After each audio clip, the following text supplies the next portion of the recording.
tribunal. Monsieur Pierre Martin, vous approchez à la barre, s'il vous plaît.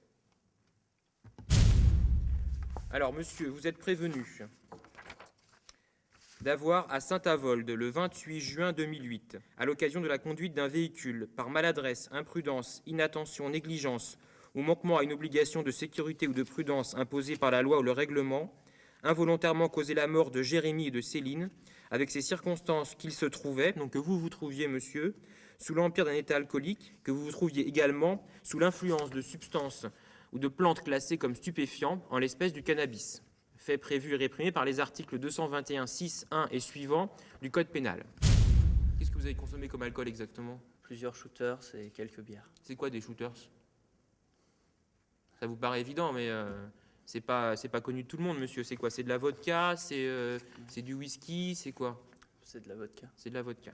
Et alors, est-ce que vous avez en mémoire la consommation exacte qui a été la vôtre? Est-ce que vous savez exactement combien de verres vous avez bu dans ce bar? Je ne me rappelle pas plusieurs, mais je ne me rappelle pas exactement. Il n'y a pas eu de problème dans le bar? Parce qu'il semblerait qu'un témoin ait été entendu, la serveuse du bar, et qu'il a l'air de dire que bon, vous étiez quand même largement sous l'influence de l'alcool et que ça s'est pas bien passé en fin de soirée. Elle m'a proposé un café et j'en voulais pas, du coup elle nous a mis dehors et j'étais un peu énervé. C'est quand même pas commun, un patron de bar ou une serveuse qui va proposer un café à un client, c'est quand même que il a conscience ou elle a conscience que l'état d'alcoolémie est important chez lui, non, vous pensez pas? Et alors vous êtes parti de vous-même de ce bar ou... Mes amis m'ont forcé à sortir. Oui, c'est ce que dit la serveuse, hein. On vous a un peu mis dehors quand même, et puis vous n'êtes pas parti sans faire un peu d'esclandre en jetant deux, trois choses qui traînaient sur les tables. Et alors vous avez fait quoi avec vos copains après être sortis du bar? Donc après on s'est assis sur un banc et là on a bu un peu encore et voilà. Et donc vous avez une occupation passionnante, vous, monsieur, de vos soirées, hein? Et vous avez bu quoi sur un banc? Qu'est-ce qu'on boit quand on est sur un banc comme ça? On a bu de la vodka. Vous l'avez trouvé où, la vodka? Sur le banc? C'était une flasque que j'avais avec moi. Vous vous promenez avec une flasque de vodka. Alors vous avez fait quoi ensuite? Après on est allé se coucher dans la voiture, on a dormi jusqu'au lendemain matin. Et vous avez dormi longtemps, hein? Vous vous rappelez à peu près? Non, vous savez pas 4 trop? ou 5 heures peut-être. Alors ça, c'est qu'un aspect, l'alcool, mais vous étiez également, monsieur, positif au cannabis, puisqu'il y a eu une prise de sang qui a été effectuée sur vous à l'hôpital, qui a révélé que vous consommiez du cannabis, monsieur. Que vous aviez consommé du cannabis et que vous étiez sous l'influence de ce cannabis au moment de l'accident. Oui, ça se faisait un peu plus d'un jour que j'avais arrêté. J'avais décidé d'arrêter de fumer. Depuis un jour? Oui. Alors ça, vous avez du recul avec ça, un jour. Bah, en un jour, le cannabis, il est toujours actif, monsieur. Et vous consommiez beaucoup de cannabis? Un par jour environ. Donc vous prenez la route. Vous connaissez cette route-là? Vous la prenez souvent? Vous avez l'habitude de passer par là? Oui, assez régulièrement. Bon.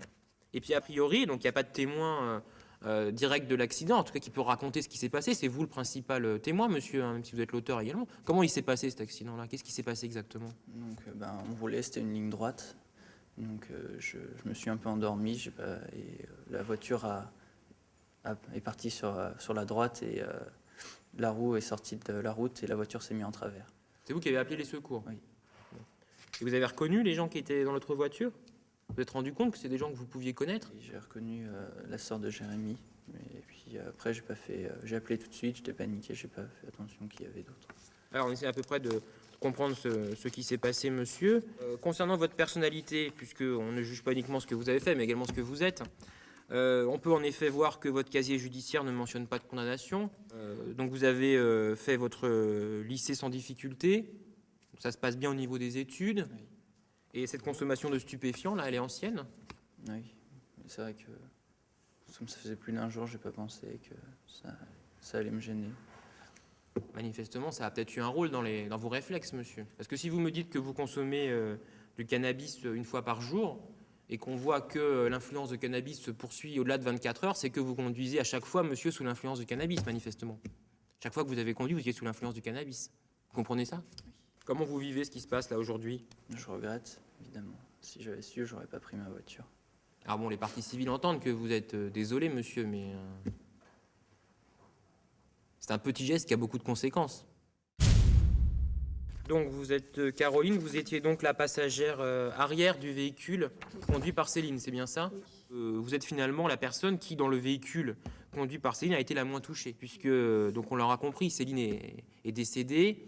Alors je vais dire, comment est-ce que vous expliquez que vous soyez la moins touchée aujourd'hui? Mais j'étais derrière, enfin j'étais attachée. Et c'était pas le cas de Stéphane, il n'était pas attaché? Non. Non, il n'avait pas mis sa ceinture. Est-ce que vous avez un souvenir de l'accident, de la façon dont il s'est passé? Non. Non? Vous l'avez pas vu arriver du tout? On Cet a accident. vu la voiture arriver, mais après le choc, plus rien. Alors, il semblerait que, contrairement à monsieur, Céline n'ait pas eu du tout de traces d'alcool dans le sang, puisque malgré son décès, il y a eu une analyse de sang qui a été faite. Vous étiez pourtant sorti également en boîte de nuit, parce qu'à l'heure à laquelle vous rentriez, à 5h30 du matin, vous aviez dû faire une sortie également, non? Oui, on avait été en boîte de nuit et Oui. Céline n'avait pas bu et moi non plus. Et Stéphane? Il avait bu un petit peu, donc il a confié les clés à Céline. Et, C'est pour ça que c'est elle qui se trouvait au volant au moment de l'accident. Oui. D'accord. Et là, elle a l'habitude de conduire, c'était pas...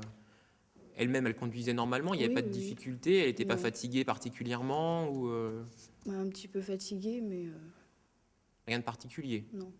Bien. Alors aujourd'hui, vous avez repris votre activité. Vous faites quoi dans la vie? Je fais une fac de médecine. D'accord. Ça vous a empêché de suivre les cours, tout ça, j'imagine, pendant un certain temps? J'ai arrêté les cours pendant 60 jours. Oui. Et vous puis, avez réussi à rattraper votre retard ou... J'ai du mal. Alors vous aviez consommé de l'alcool durant cette soirée? Oui. Est-ce que vous pensez que ça a eu une influence, cette consommation d'alcool, sur l'accident pour vous? Oui. Laquelle? Celle de ne pas avoir attaché ma ceinture. Et vous pensez qu'en n'ayant pas bu, en étant plus sobre, vous auriez accepté de l'attacher? Oui. Alors du coup, lors de l'accident, qui était un choc relativement violent, vous avez été éjecté du véhicule, hein, et à ce moment-là, vous ne pouviez déjà plus bouger ni vos bras ni vos jambes. Alors est-ce que le médecin vous a donné des indications sur la possibilité que vous pourriez avoir de retrouver l'usage de vos membres? Est-ce que c'est une possibilité ou pas? C'est impossible. C'est impossible. Est-ce que vous avez déjà eu le temps de penser à ce que vous alliez pouvoir faire maintenant? Plus rien. Plus rien. J'ai noté dans le dossier également que c'était vous qui aviez conduit pour aller à la boîte de nuit, hein, Oui. et que vous aviez pour projet de conduire également à la sortie de la boîte de nuit, mais que vous y aviez renoncé. Pourquoi avez-vous renoncé à conduire, monsieur? Ce serait bien que monsieur l'entende, savoir pourquoi est-ce qu'il y a des gens qui renoncent à conduire en sortant de boîte de nuit. Parce que j'étais sous l'emprise de l'alcool. Et vous en êtes rendu compte tout seul Non, on est allé se faire un alcotest. Et, à la sortie? J'ai préféré confier mes clés à mon ami. Entendu, monsieur Martin, comment ça s'est passé de l'autre côté, hein? Est-ce que vous avez aujourd'hui quelque chose à dire de particulier sur eux, sur les circonstances de leur décès? C'est horrible. Bon, c'est surtout pour que monsieur entende, hein, qu'il comprenne bien que la peine que son geste a pu causer. Alors, il est vrai qu'en France, le principe est la réparation du préjudice par l'argent. Il n'y a pas moyen de réparer la peine que vous avez autrement qu'en condamnant monsieur à vous verser des dommages et intérêts. Donc, bien entendu, ça ne va pas venir enlever la peine qui est la vôtre ou vous permettre d'effacer ce souvenir qui ne partira jamais, mais c'est en tout cas en France le principe de la réparation. Vous avez entendu ce qu'ont pu dire les victimes, là, en tout cas celles qui étaient dans l'autre véhicule. On va ensuite parler de la personne qui était passager de votre véhicule, mais ça vous inspire quoi un petit peu ces témoignages-là? Si je pouvais faire quoi que ce soit pour changer ça, je le ferais. Je sais pas. Merci, monsieur. Est-ce que vous avez, vous, mémoire de la consommation exacte qui a pu être celle de monsieur Martin ce soir-là? Non. Non, pas vraiment. Non. Et alors, sur l'épisode qui est raconté par la serveuse, là, le départ un peu tumultueux du bar, là, vous confirmez ça? Oui. Il voulait pas partir, monsieur?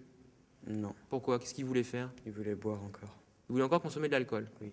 Et alors, comment elle a réagi, la serveuse, quand monsieur a continué à vouloir consommer de l'alcool? Elle lui a apporté un café, elle lui a dit de boire, il a refusé. Et il a commencé à s'énerver contre elle. Oui. Donc elle a expulsé dehors et il a balancé des tracts qu'il y avait sur une table à la sortie. Et alors, monsieur, il nous a indiqué que vous êtes assis sur un banc et qu'il avait sur lui une flasque de vodka. Il vous en a proposé? Oui, Vous en avez consommé ou pas? un peu, oui. Un peu. Alors, il dit que vous en avez pris une gorgée. Ça correspond à votre consommation? À peu près. À peu près. Et il dit, j'ai bu tout le reste. Oui. C'est exact, alors. Bon. Alors ensuite, qu'est-ce qui s'est passé après que vous ayez bu cette vodka sur un bord de banc, là, dans la rue? Mais après, on est rentré à la voiture et puis on a dormi. D'accord, donc vous n'avez pas repris la voiture immédiatement? Non. Non, vous avez dormi dans le véhicule. Oui. Alors, vous avez dormi où, vous, monsieur? Moi, j'étais à l'arrière. Sur la banquette arrière? Oui. Et donc, lui était sur le siège conducteur, monsieur Martin? Oui. Et donc, c'était Jérémy qui était à ce moment-là sur le siège passager? Oui. Qui a décidé de rentrer, de ne pas rester à cet endroit-là plus longtemps? Un peu tout le monde. Ouais. Un peu tout le monde. Alors, qu'est-ce qui vous a réveillé? C'est Jérémy quand il a ouvert la portière. D'accord, donc vous avez été réveillé par Jérémy. Il était déjà réveillé, monsieur Martin, vous, Oui, quand on vous a réveillé? Bon. Et alors, pourquoi est-ce qu'il a ouvert la portière, Jérémy? parce qu'il voulait prendre ma place. Donc vous avez changé de place? Oui. Vous êtes assis sur le siège passager avant. Mm. Alors comment ça s'est passé l'accident d'après? Pierre roulait très vite. Je lui ai dit qu'on n'était pas pressé et d'attendre, enfin, de ralentir. Et il n'a pas voulu, il m'a pas écouté. On s'est déporté un peu sur la droite. Il a essayé de récupérer et on s'est mis au plein milieu de la route et une voiture nous est rentrée dedans. Alors qu'est-ce qui s'est passé après l'accident, monsieur? Vous êtes sorti du véhicule, vous? Non, Non? Pourquoi vous n'êtes pas sorti du véhicule? j'avais une fracture ouverte et j'avais peur. J'étais coincé dans la voiture. Alors, avec cette consommation de cannabis, vous étiez au courant qui fumait? Oui, Et vous-même, vous aviez cette consommation également? non. Non? Chez les jeunes, les accidents sous l'emprise de l'alcool ont provoqué le décès de 384 personnes en 2007, soit une moyenne d'environ un décès par jour. Il est injuste que Pierre s'en sorte, puisque lui a un comportement négatif, abus, alors que ceux qui ont un comportement responsable ont été touchés. Comme si cela ne suffisait pas, M. Martin était positif au test du cannabis qu'il avait consommé 24 heures auparavant. Mon client était un jeune homme plein de projets, de rêves et d'envies qui ne pourront plus se réaliser. Puisque depuis l'accident, Stéphane Mullier est tétraplégique. Est-il utile d'en dire plus pour comprendre sa douleur? Gaël, le plus jeune, et visiblement le plus raisonnable, a attaché sa ceinture en prenant la place du passager avant, qui est, comme vous le savez, la place du mort. Dans cet accident, elle a non seulement perdu Céline, sa meilleure amie, mais aussi Jérémy, qui était le frère de Céline. Bien qu'il soit plus jeune que le conducteur, c'est lui qui lui a demandé de ralentir. Aujourd'hui, il est dans l'incapacité de trouver un travail et doit apprendre à survivre avec son handicap. Il voudrait faire passer le message que perdre un enfant est une chose épouvantable, mais qu'en perdre deux est une souffrance indescriptible.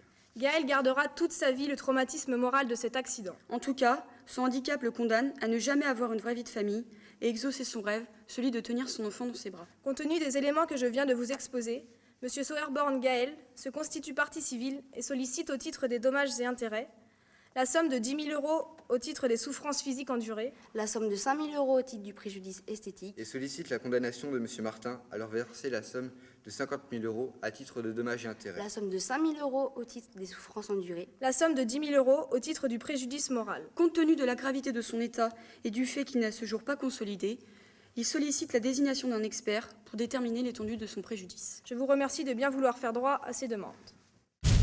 Le rapport nous indique votre taux d'alcoolémie dans le sang représentant 0,88 g d'alcool par litre de sang à 7h02 et le second, 10 minutes plus tard, indique 0,80 g par litre de sang. Monsieur Martin, vous avez vraiment un problème avec l'alcool. De plus, selon le procès-verbal qui m'a été communiqué, vous avez évoqué la prise de cannabis. On a retrouvé du cannabis dans le sang. Par la prise de stupéfiants et d'alcool, vous vous êtes senti invincible. Rien ne vous a arrêté. Vous ne vous êtes pas contrôlé, ce qui a provoqué cet accident mortel. Vous avez également provoqué des blessés graves lors de l'accident. Stéphane, éjecté de la voiture, maintenant tétraplégique. Caroline, ayant eu un traumatisme cervical. Et Gaël, ayant eu une fracture ouverte de la jambe. Ces 3 personnes seront marquées à vie, de par leur souffrance physique et psychologique. Avez-vous imaginé la douleur des parents lorsque les gendarmes ont annoncé le décès de leurs 2 enfants? Les gendarmes ont dû leur décrire les circonstances de l'accident, une douleur supplémentaire pour eux lorsqu'ils ont pensé à la souffrance. Selon l'article 221-6-1 du Code pénal, l'homicide involontaire commis par le conducteur d'un véhicule terrestre à moteur est puni de 5 ans d'emprisonnement et de 75 000 € d'amende. Mais lorsque le conducteur est sous l'emprise de l'alcool et a fait usage de stupéfiants, la peine s'élève à 10 ans d'emprisonnement et à 150 000 € d'amende. En conséquence, Monsieur le Président, je requiers à l'encontre de Monsieur Pierre Martin une condamnation de 4 ans d'emprisonnement, dont 2 ans assortis d'une mise à l'épreuve pendant 24 mois avec les obligations de soins pour l'alcool et les stupéfiants et d'indemnisation des victimes. Pour les 2 années d'emprisonnement ferme, je sollicite un mandat de dépôt à l'audience. Maître, vous avez la parole pour la défense de votre client. Dès le lendemain de l'accident, il écrivait sa première lettre, dans laquelle il dit notamment « C'est en pleurs que je vous adresse mes plus sincères excuses. J'ai fait perdre la vie à vos enfants. 2 êtres qui vous étaient si chers. Et j'y pense, seconde après seconde, heure après heure. Je n'ose pas vous demander pardon, car il me semble que ce soit trop douloureux pour vous. Cet homme, sous vos yeux, ne se remettra peut-être jamais de cette terrible épreuve. Il est aujourd'hui étudiant, il veut devenir commercial. Ainsi, être condamné à l'emprisonnement ferme pourrait nuire à ses chances d'insertion sociale. Et comme nous le savons tous, une réinsertion sociale à la sortie de prison est particulièrement périlleuse. Pierre est bouleversé. Ses professeurs ne savent plus comment l'aider. Lui qui était un garçon gentil et agréable d'après eux. Ses parents sont effondrés. Leur fils, du jour au lendemain, devient un meurtrier. Ils essaient de l'aider, mais comment trouver les bons mots, les bons gestes? Eux-mêmes sont totalement désemparés. Alors bien sûr, une telle tragédie ne peut pas rester impunie. Mais la peine se doit d'être juste. Pensez-vous qu'il soit si dangereux au point d'être soumis à la prison ferme? Moi, je ne le crois pas. Sa vie n'est pas finie, ne l'oubliez pas. Monsieur, le tribunal vous déclare coupable des faits qui vous sont reprochés. Vous condamne en répression à la peine de 3 ans d'emprisonnement, dont 18 mois avec sursis et mise à l'épreuve pendant 2 ans, avec obligation de soins contre les addictions alcooliques et toxicomaniaques, avec obligation d'indemniser les victimes et avec obligation de travailler ou de suivre une formation professionnelle. Le tribunal prononce en outre l'annulation de votre permis de conduire et vous fait interdiction de vous présenter de nouveau à ces épreuves pendant un délai de 3 ans. Le tribunal décerne mandat de dépôt à votre encontre. Ça signifie, monsieur, avant d'en venir à l'action civile, que le tribunal prononce à votre encontre aujourd'hui une peine de 18 mois d'emprisonnement ferme. Donc vous allez partir, monsieur, tout de suite après cette audience, pour une durée de 18 mois en détention. Que quand vous sortirez de prison, vous aurez, monsieur, toujours une peine de 18 mois de prison avec sursis mis à l'épreuve, qui pourra être révoquée si jamais vous réitérez de tels faits, mais également si vous ne vous soignez pas contre votre consommation excessive d'alcool ou votre consommation de cannabis. Elle pourra également être révoquée si vous n'indemnisez pas les victimes ou si vous ne travaillez pas ou ne suivez pas de formation professionnelle. Vous devrez attendre, monsieur, un délai de 3 ans à compter de ce jour pour repasser le permis de conduire. Le tribunal reçoit la constitution de partie civile de Caroline. Vous condamne à lui payer, au titre de son préjudice esthétique, la somme de 2 000 €. Au titre de son préjudice moral, la somme de 7 000 €. Au titre des souffrances endurées, la somme de 5 000 €. Le tribunal reçoit la constitution de partie civile de Gaël et vous condamne à lui payer, au titre du préjudice moral, la somme de 4 000 €. Au titre des souffrances endurées, la somme de 4 000 € également.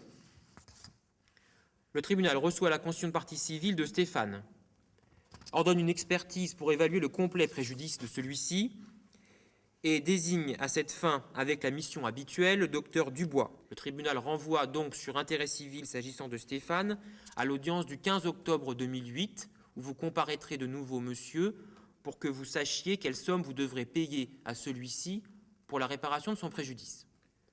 Le tribunal reçoit la constitution de partie civile des parents de Jérémy et Céline et vous condamne à leur payer, au titre de leur complet préjudice, la somme de 50 000 €. Les dommages et intérêts prononcés s'élèvent à la somme de 72 000 €, sans prendre en compte le préjudice de Stéphane, aujourd'hui tétraplégique. Par ailleurs, je tiens à vous préciser, monsieur, que le taux d'alcool autorisé, vous étiez à plus du double, monsieur, et que c'est aussi pour ça que l'accident a eu lieu. Vous allez donc partir en détention et je vais vous remettre, avant votre départ, la notification de votre sursis avec mise à l'épreuve, qui sont donc vos obligations. Messieurs de l'escorte, vous approchez. Je vous remets le mandat de dépôt à l'encontre de monsieur Martin. Vous pouvez l'emmener à la maison d'arrêt.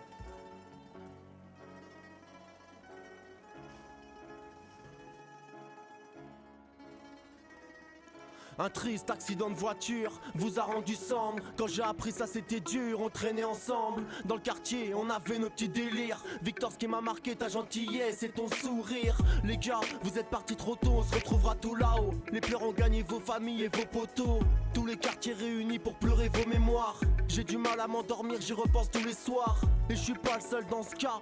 Tous les gars de la Roga sont derrière toi. On pense qu'à toi, on n'a qu'un seul mot à la bouche. Reposer en paix. Loulou, je pense à ta petite femme qui t'a pas vu rentrer. 20 ans et 18 ans, c'est trop jeune pour partir. Victor, de toi j'ai qu'une vidéo en souvenir. Je t'ai dit quand j'ai appris le drame.